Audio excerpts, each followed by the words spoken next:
Hai guys, selamat berjumpa kembali di channel novel populer viral yang keren ini. Sebelum mengikuti kelanjutan kisah Dev atau Chen Ping yang semakin seru dan mendebarkan ini, mohon bantuan kalian untuk subscribe, like, komen dan share video-video yang ada di channel ini ya. Perlu diketahui, bahwa novel Perintah Kaisar Naga ini termasuk kategori novel ongoing, jadi waktu update dan jumlah bab yang diupload setiap hari, menyesuaikan dengan update dari autornya.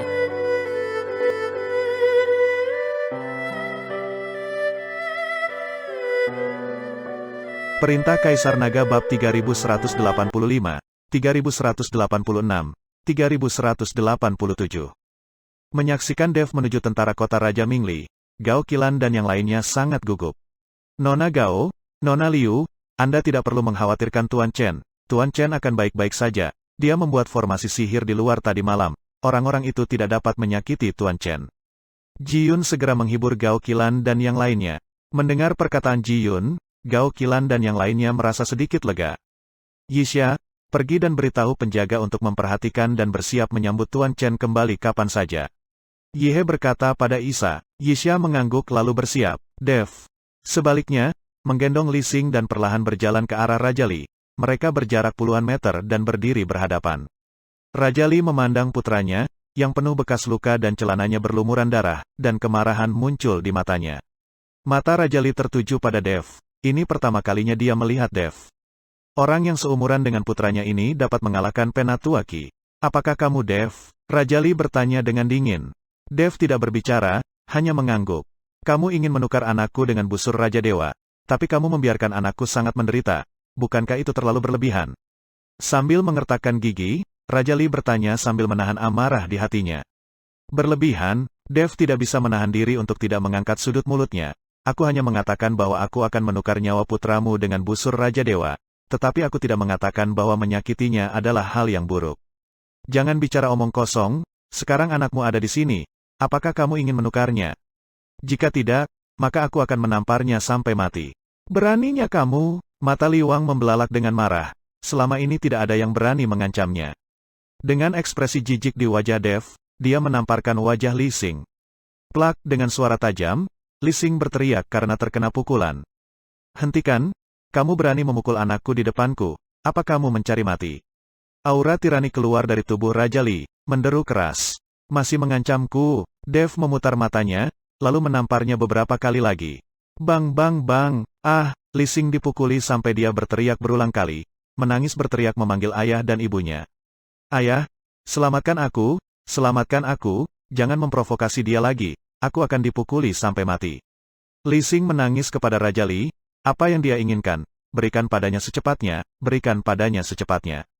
Raja Li gemetar karena amarah Dev, saat ini dia sepenuhnya dikendalikan oleh Dev.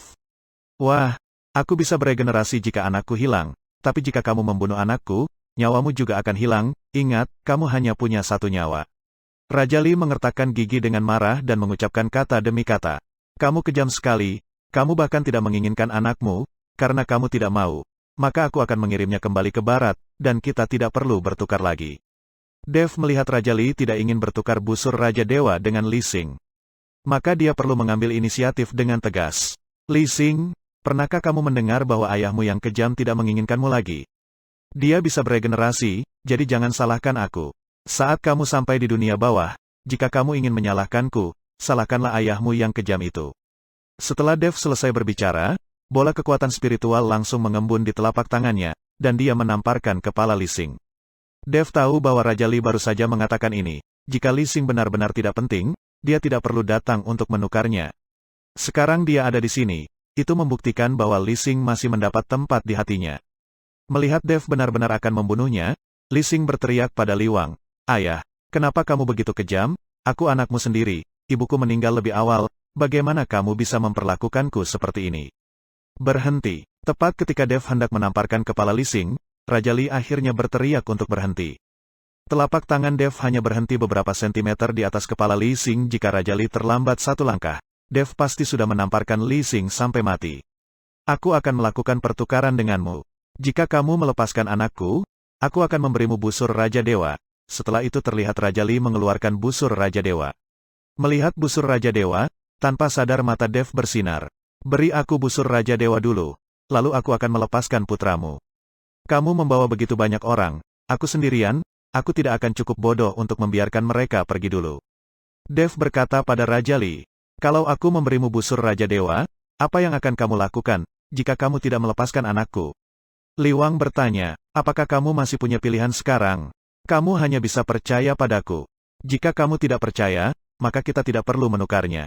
Aku akan membunuh putramu dan menggantungnya di menara untuk membangkitkan semangat pasukan kota Kekaisaran Iblis.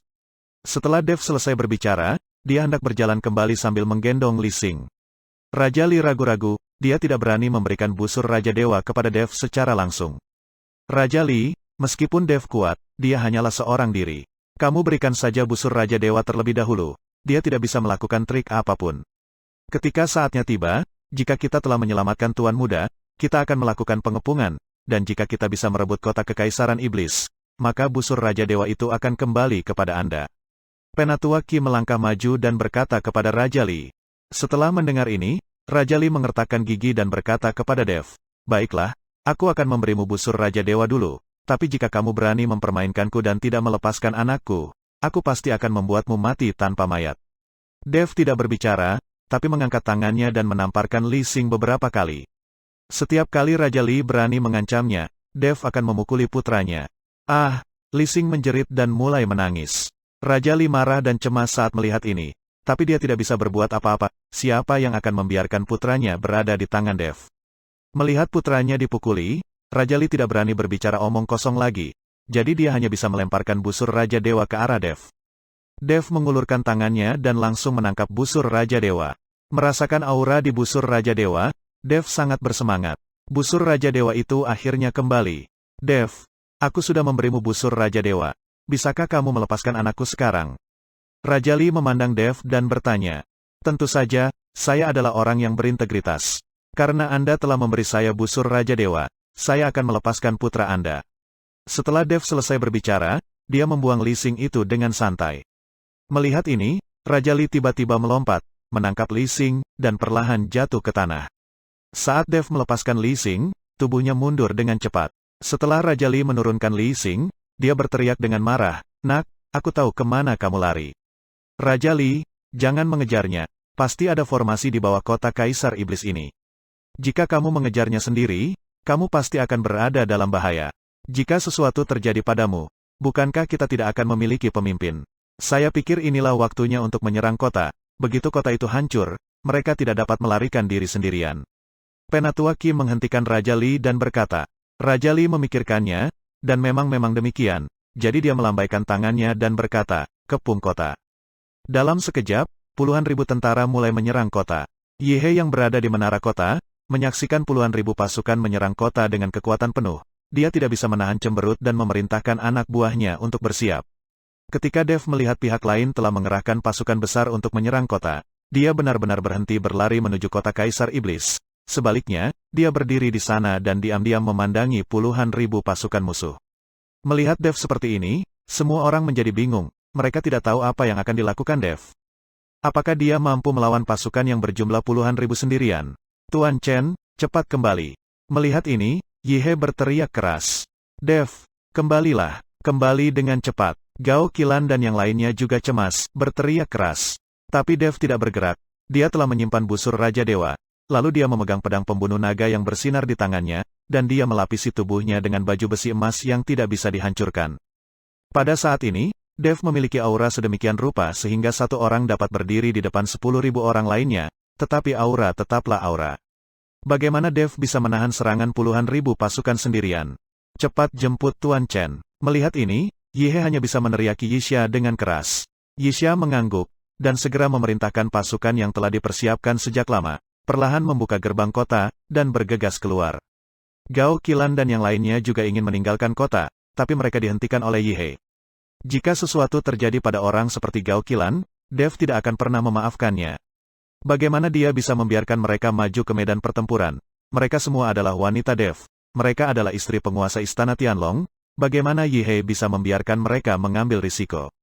Yixia memimpin pasukan untuk bergegas keluar, dan segera bergegas menuju Dev. Dev, apa yang kamu lakukan? Kenapa kamu tidak segera kembali? Mata Yixia penuh amarah. Meskipun dia tidak mengerti mengapa Dev berdiri di sini, itu sangat berbahaya. Jika dia tidak tahu bagaimana caranya pergi, semua pasukan kota kekaisaran iblis yang dia bawa mungkin akan dikuburkan di sini. Kenapa kamu ingin aku kembali? Bukankah kamu ingin membunuh musuh dengan cepat? Dev memandang Yisha dan tersenyum tipis.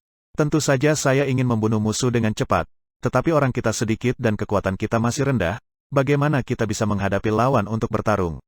Sekarang kita hanya bisa menghemat kekuatan dan menunda waktu, berharap menunggu bala bantuan.